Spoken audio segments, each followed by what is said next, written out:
Hi guys, today's video is about Percival, the protagonist of the Four Knights of the Apocalypse anime. Let's start it. Percival's story begins shortly after the events of the Seven Deadly Sins. In the aftermath of a devastating tragedy, Ironside discovered a lifeless infant amidst the wreckage of a wagon belonging to a royal family from an unknown kingdom. This baby became central to Ironside's ambitions.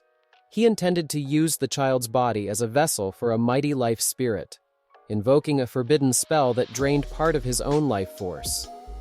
His ultimate plan was to transfer his son's soul into the child, creating an immortal being capable of surviving beyond Camelot and living for millennia. The life spirit, however, would develop a sense of self, ultimately becoming the person we know as Percival. That night, something important occurred. Varghese, once a loyal knight of Camelot, turned against King Arthur Pendragon and the kingdom he had sworn to protect. His betrayal was driven by a combination of Chaos's corrupting influence and his opposition to Ironside's plans for Percival. Despite his rebellion, Varghese clung to the hope of restoring Arthur to his former self, a leader unclouded by chaos. Varghese rejected the blind loyalty of the Holy Knights of Camelot, who followed their king without question, and sought refuge in the kingdom of Leones, Camelot's adversary and a stronghold of unity among the five races. In Leones, Varghese encountered its ruler, Meliodas. Upon hearing Varghese's reasons for betraying Camelot, Meliodas understood his plight and provided him with care. In a gesture of solidarity, Meliodas presented him with an Ouroboros medallion as a symbol of eternal friendship and carved 2 stars onto his helmet as a sign of trust and cooperation.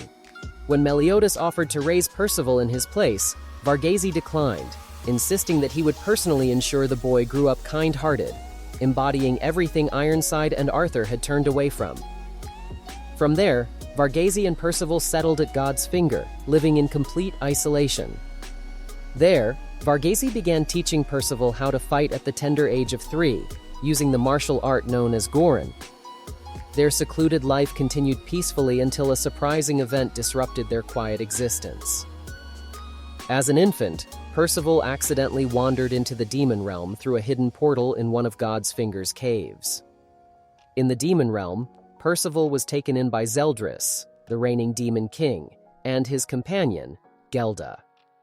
They cared for him as if he were their own. During his time there, Percival became revered by the demon race after saving them from the catastrophic threat of the behemoth's miasma. He not only restored life to demons afflicted by the monstrous behemoth, but also calmed the beast, putting it back into its slumber. This earned him the title of Savior among the demons. During his stay, Percival also mastered the demon language, a skill that would serve him well in the years to come. Because of the good upbringing Varghese provided, Percival gradually forgot his origins as a life spirit and grew into a fully independent individual. This newborn life spirit/human is an extremely lovely and naive individual, especially at the start of the series. This is understandable since he spent his entire life living in isolation with his grandfather and was very young. However, we can see a noticeable change, especially after the time skip. And that was it for now.